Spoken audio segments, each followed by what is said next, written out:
Welcome to the Pharmacy Leaders Podcast with your host, Tony Guerra. The Pharmacy Leaders Podcast is a member of the Pharmacy Podcast Network, with interviews and advice on building your professional network, brand, and a purposeful second income from students, residents, and innovative professionals. Okay, welcome to the Pharmacy Leaders Podcast. Today I have a special guest, Hillary Blackburn, who is the Director of Pharmaceutical Services at the Dispensary of Hope. She is a University of Mississippi alumnus and the Talk to Your Pharmacist podcast host. She is from Nashville, Tennessee. She's a clinically trained pharmacist with experience in healthcare strategy, business development, formulary development and management, consulting, and establishing successful medication access programs. She is a licensed pharmacist in 11 states. Hillary, welcome to the Pharmacy Leaders Podcast. Hey, Tony. It's great to be with you today. Okay, well, we are in the booth here at the Dispensary of Hope booth at ASHP 17. And just if you want to tell us a little bit about your leadership road, how you got here, and what were the things that made it so you could, start as a director of the Dispensary of Hope. Yeah, that's a great question. And I think that, everyone's leadership story is different. It's got to kind of fit them. And I think my path may not have seemed to exactly follow along one direction. I've had a lot of different opportunities, which has been wonderful. And but I think that having those different experiences, being, a pharmacy resident, working at HRSA and being an intern there, having experience in a hospital and health system, and being in a specialty mail order system has all kind of helped build up my skills so that I can be successful where I am today as the Director of Pharmaceutical Services at Dispensary of Hope. So, many pharmacists just are on their island. They have their job. We don't hear much about what they're doing. But you started a podcast, and while you interview other leaders and hear about their story, we also each time get to hear a part of your story. Tell us maybe a little bit about what made you start a podcast. Yeah, that's a good question. I am a big fan of podcasts. We do a lot of trips, and honestly, my husband got me turned on to listening to podcasts. And after listening to some, I really kind of felt a call to share more of pharmacy's story. And in my position at Dispensary of Hope, I have the great opportunity to be able to connect with leaders from all across the country, whether it be in pharmacy directors at different hospitals and different health systems, charitable pharmacy leaders who are creating and developing charitable pharmacies across the country, and different leaders within academia. We have a small team at Dispensary of Hope, and a lot of my team for the therapeutics department is built off of volunteers and students and faculty members. Can you tell me, I don't know what the word charitable pharmacy means. Can you explain that word to me? Sure. And I did not know what that was until I started at Dispensary of Hope. But it is really, it can be any type of pharmacy that has a charitable aspect to it. So there are plenty of standalone charitable pharmacies that operate just like a charitable clinic would. So a lot of these rely on donations, or they may charge minimal copays. A lot of St. Vincent de Paul facilities. There's one in Cincinnati that is a part of the Dispensary of Hope network. Several others in Ohio. Good Shepherd Pharmacy down in Memphis, Tennessee, and there are several others across the country. And there's a group of leaders that are building an association for charity pharmacy work. Charitable pharmacies can even be in hospital outpatient pharmacies. We work with a lot of hospital pharmacy directors who utilize Dispensary of Hope inventory, as well as other different inventories to help improve their medication access at their hospitals. And so we consider that a charitable pharmacy. So it sounds like you're connected to a lot of people. How do you find the people to bring on the show? I've listened to every episode, actually, and I've heard from many people in the Tennessee area, people that maybe you'd gone to school with, someone that was in medication safety, and then also I think a dean of a college of pharmacy, your alma mater. Now I want to get it right. You went to the University of Mississippi. I went to the University of Florida. So both in the SEC. You can be friends for this podcast episode. But tell me a little bit about finding people to bring on the show. I think people that are maybe thinking of starting a podcast are worried that they're just not going to find the people. Yeah, well, I think that pharmacy has a lot of leaders and innovators out there, and I've been really fortunate to have really great relationships with a lot of the interviewees. Been really fortunate to be with a good friend of the dean at Ole Miss. Lots of others in the Nashville area, as you mentioned, independent pharmacy leader Rick Sane. And it's all through relationships and connections. So I originally didn't know Rick, but through one of my other colleagues, he said, "Oh, well, I can't be on the podcast, but I've got somebody who should." And so Rick was able to kind of explain how he turned his independent pharmacy into, multiple service lines, including compounding, long-term care, specialty, and they sold that business to Fred's for over $60 million. Oh my gosh. Okay. Well, so you're a very busy person. You're the director. You're traveling here to ASHP, got a family. What is it about podcasting that excites you so much that you continue to consistently deliver week after week? Most podcasts die after the 7th podcast episode. How do you just keep it consistent? Because I think you have almost 20 episodes or so. Yeah, so as of August, released 3 then, and then have been able to produce that once a week. I didn't know that stat, Tony, so I'm glad I made it through the 7th episode. But it takes discipline, but I'm very disciplined, in my work-life balance. I always try to have a very healthy lifestyle, and so, exercise and eating right and spending time with friends and doing social things and hobbies outside of my work life is really important. But it's just about planning and building in that time. And I so enjoy being able to connect with other pharmacists. Had to make it to 4 receptions last night so I could visit with all of the pharmacy friends. 4 different hotels, or? No, luckily they were all here at the Hyatt, but was able to visit with the University of Mississippi, Lipscomb University, UT, and I believe there was one more. I couldn't make it to Belmont's because they were across the street, but enjoy getting to kind of see a lot of friends here at ASHP. Yeah, I went to the University of Maryland reception, which is my alma mater, and that was a lot of fun to kind of connect and see what people are doing and really get a better understanding of things. And tonight, I think there's Creighton, one that might go to because I'm APP preceptor, and then also the PTCB, understanding what the technician's role is and things like that. So you are clearly a planner. You were early admit, right, for University of Mississippi? Yes. Which means that you planned to become a pharmacist before you left high school. Mm-hmm. And so you had that plan. Well, that wasn't necessarily my plan. I thought I was going to medical school. Oh. And my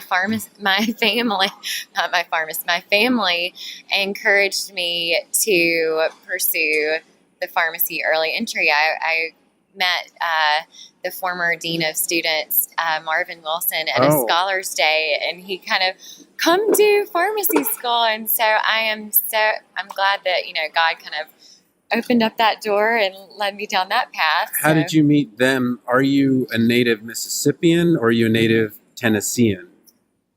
Well, I was born in Tennessee, but have grown up in Mississippi as of age 2 and have been back in Tennessee for the past 5 years and met my husband there. So we love the Nashville area. Okay. Yeah, I'm native Marylander, married in Iowa. Now we're in Iowa. That's the end of my story. Yeah.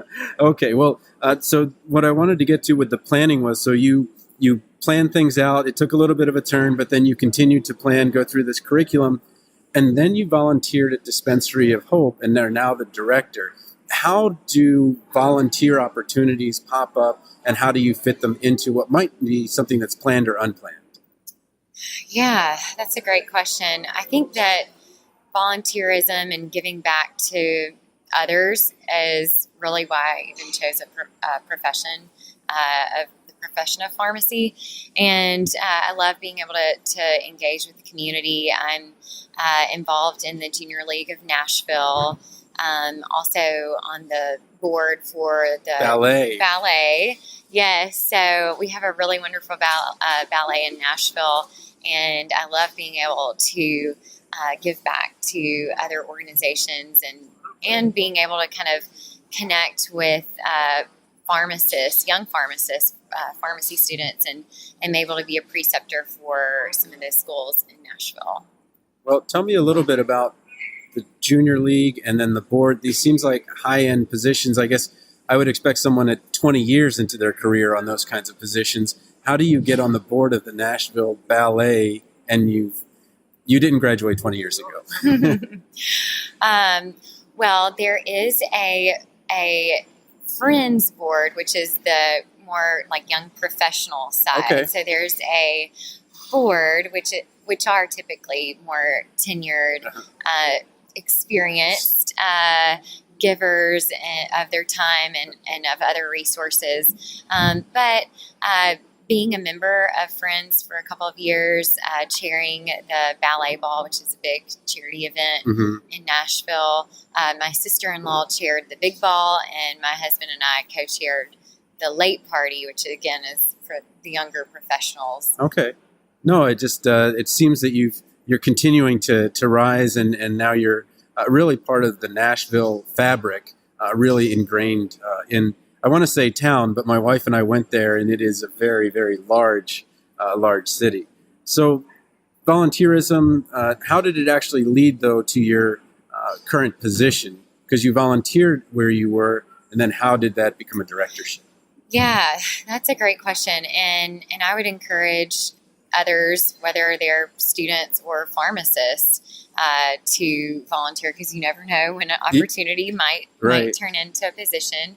But for me, when I moved to Nashville, I was working at an independent pharmacy, and they also operated the pharmacy in a mental health clinic. Well, some of those patients were mentioning having trouble getting all of their medications, and kind of shared what Dispensary of Hope was. And I thought, what a neat organization. I would love to volunteer for them. So I connected with Anita Stanford, who is our Chief Development Officer.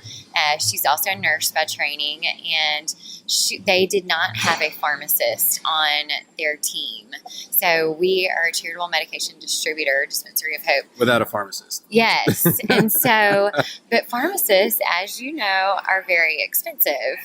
Yeah. So they really needed some expertise to identify, a pill's not a pill. We want to make sure that we have a formulary, that we do give tax credits to manufacturers for their donations, and it also helps increase their corporate social responsibility. And there are a lot of other great reasons to partner with Dispensary of Hope.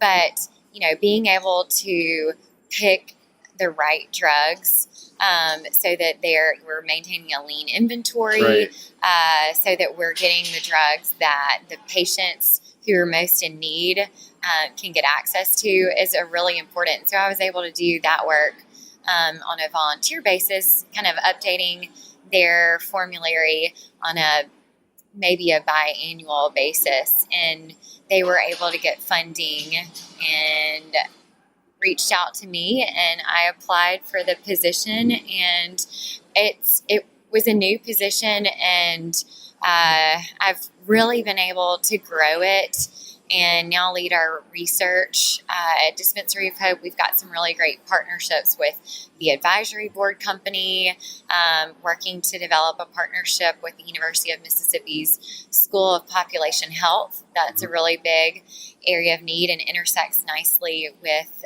Dispensary of Hope. Just continuing to kind of grow what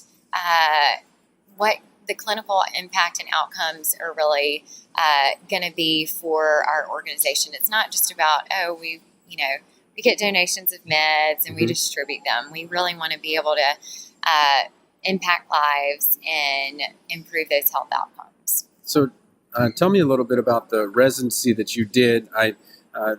Robert Nichols, who was on before, there wasn't a residency site in his town, and then he talked to the residency director, and then they added a site. And then we also had an emergency medicine residency director who didn't actually do an emergency medicine PGY2, but created one, is now the director of it. So two people that had created jobs for themselves. Can you tell me about your residency experience and how you kind of created a position? Yeah, so I did a PGY1 at the University of Mississippi Medical Center. Okay. And was, typical PGY1, loved the hospital experience. I had a fabulous preceptor. She was our RPD of the ER. Okay. Learned so much from her. What's RPD? Residency program director. Okay. And I learned so much from her. I also had a passion for, the ambulatory side. Debbie Miner as a mentor, and she's a terrific leader.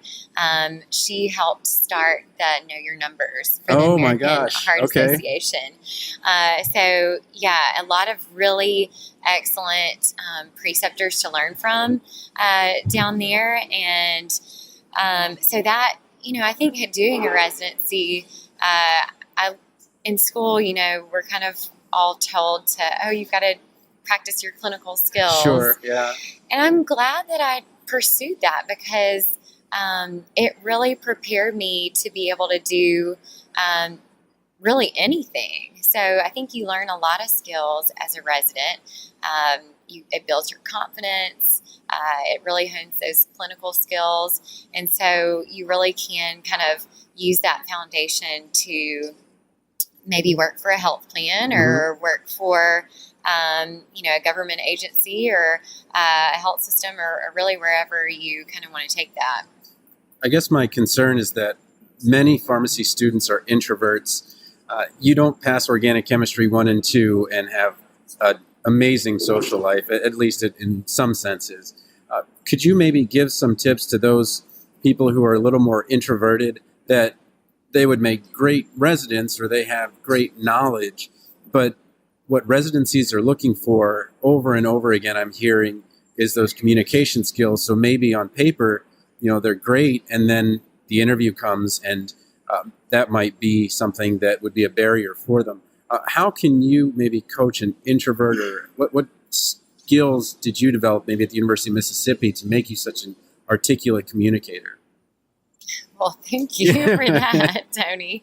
I think that it's really just about getting out of your comfort zone and letting yourself be a little vulnerable and uncomfortable. I know that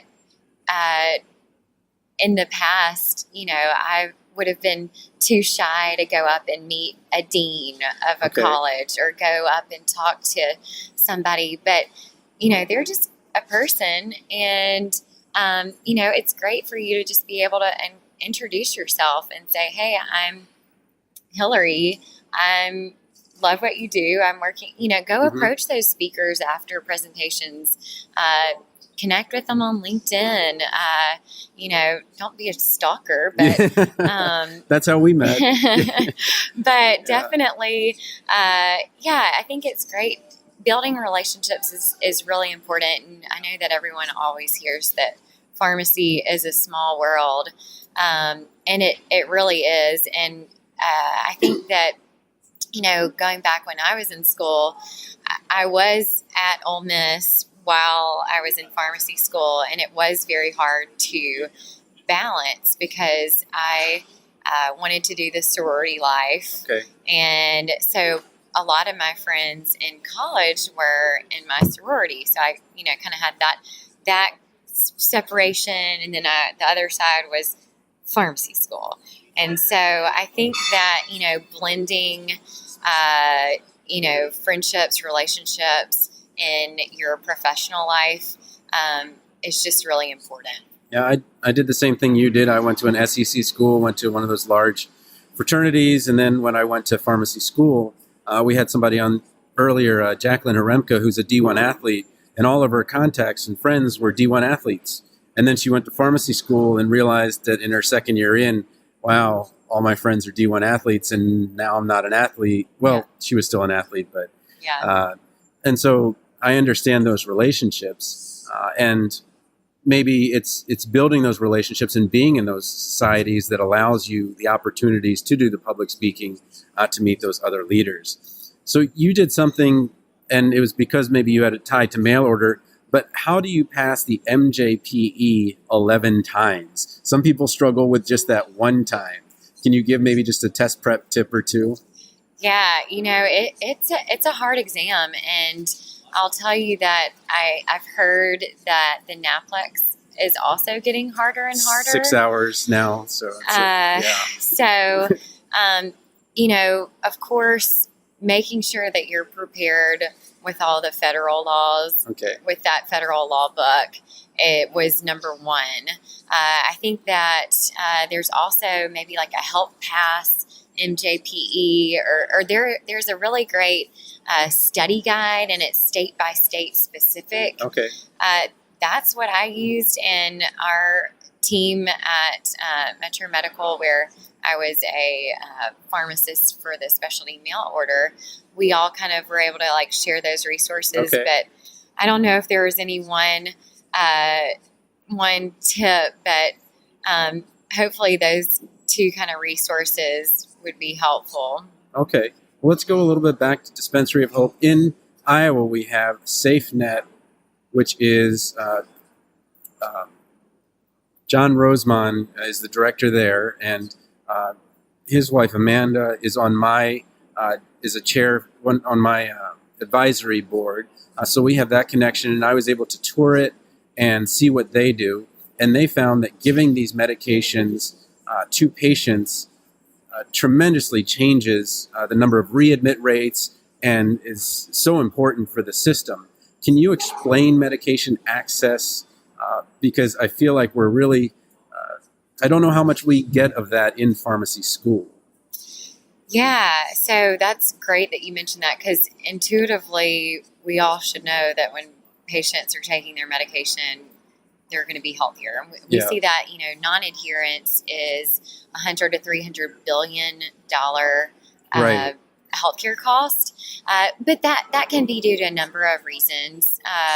Not being able to afford their medicine might be one of those reasons why they're having to take expired drugs or skip doses or different things. So medication access is really important. There are a lot of resources out there. I'm sure that a lot of the listeners have heard about the 340B program. That's one tool that is used for safety net organizations to be able to purchase drugs at discounted prices, and they're able to use the savings from that to really serve that vulnerable population. The prices can be passed down to the patients, but not always. Patient assistance programs, of course, are one way. Copay cards, $4 list, other options.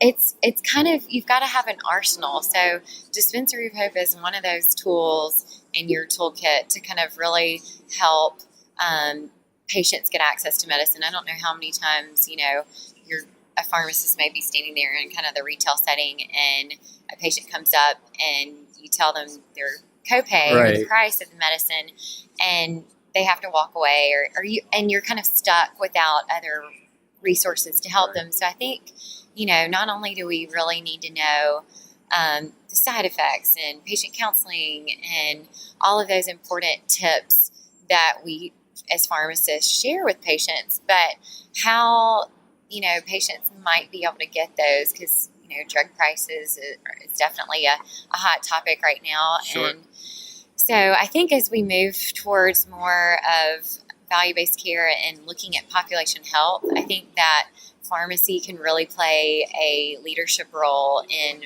medication access. Okay. One final question. I was at the Meet the Researchers or Meet the Students poster presentation yesterday, and this is completely, I didn't know they were going to be there. And I saw Dispensary of Hope, then I saw your name, and then I started talking to Brett Stevenson and Monica Walsh about it.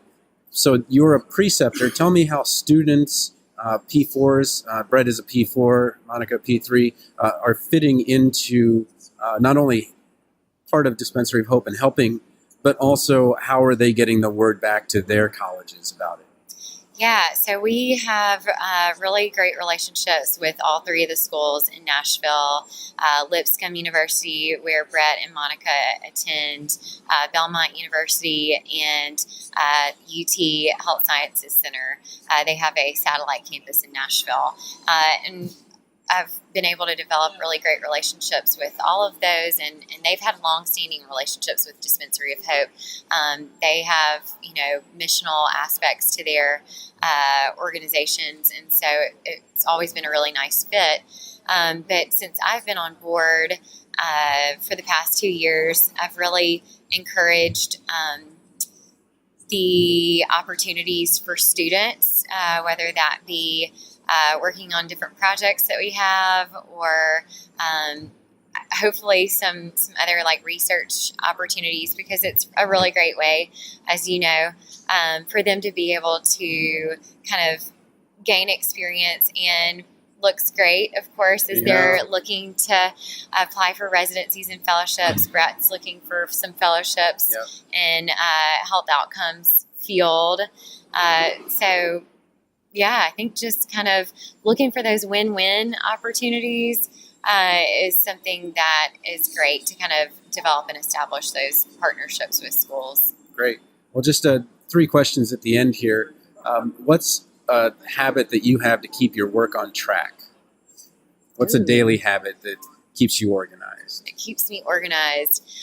I think that, having kind of a grid of, what's most important and what's least important, what things do you have to get done today, and having kind of your to-do list and making sure that you accomplish everything in group A, which is, most important, has to be done right now, is really helpful. Kind of having that on paper helps for me to visualize and kind of map out my day. And then,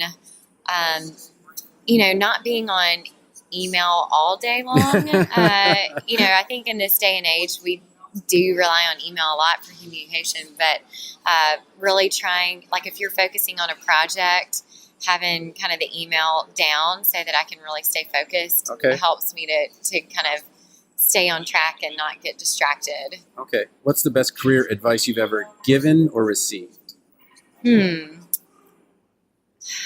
I think that, being open to opportunities is really important. That really helped me along my career. I really didn't know what the Office of Pharmacy Affairs was when I decided to do an internship with them. It's the office that manages the 340B program at HRSA. And, after doing an internship in DC, I came back and told, my one of the professors at Ole Miss, how do I go back for pharmacy? And, we had an alum that was Jimmy Mitchell, who is a great mentor and leader. He was the director for the Office of Pharmacy Affairs at that time. Best that I've received, I think, not only setting goals is important, but having some mentors is really helpful. And, it may not have to be a pharmacist. I think that, where I am right now, I've been able to kind of grow in my leadership, but a lot of that's been through great mentorship with some of the team members at Dispensary of Hope. So our CEO, Chris Palumbo, and Anita Stanford, as I mentioned earlier, have really helped to grow me along my career. And then I mentioned a couple others, Debbie Miner and Sharon Dickey, and a couple of others along the way who've been really instrumental in not only my career. Phil Ayers, he's a nationally recognized nutrition support specialist. You got a great team. I would never have figured out nutrition support in school had it not been for him teaching. I think, finding mentors is really important. Okay. And then the last thing, what inspires you? I think that being able to make a difference is really important to me. And, right now I'm not doing that in a direct patient care way. You're doing it with a lot more people, though. Right. Or for a lot more people. So, so I've kind of given up the opportunity to work one-on-one with patients. I still do some moonlighting at Walgreens, which is fun. But now I'm able to hopefully impact more patients and kind of some of the skills that I'm able to bring to Dispensary of Hope. So I think being able to make a difference and help others is really kind of what drives and inspires me. Well, Hillary Blackburn, thanks so much for being on the Pharmacy Leaders podcast. Well, thanks, Tony. It's been fun talking with you this morning. Support for this episode comes from the audiobook Memorizing Pharmacology, a relaxed approach. With over 9,000 sales in the United States, United Kingdom, and Australia, it's the go-to resource to ease the pharmacology challenge. Available on Audible, iTunes, and Amazon.com, in print, ebook, and audiobook. Thank you for listening to the Pharmacy Leaders Podcast with your host, Tony Guerra. Be sure to share the show with the hashtag #PharmacyLeaders.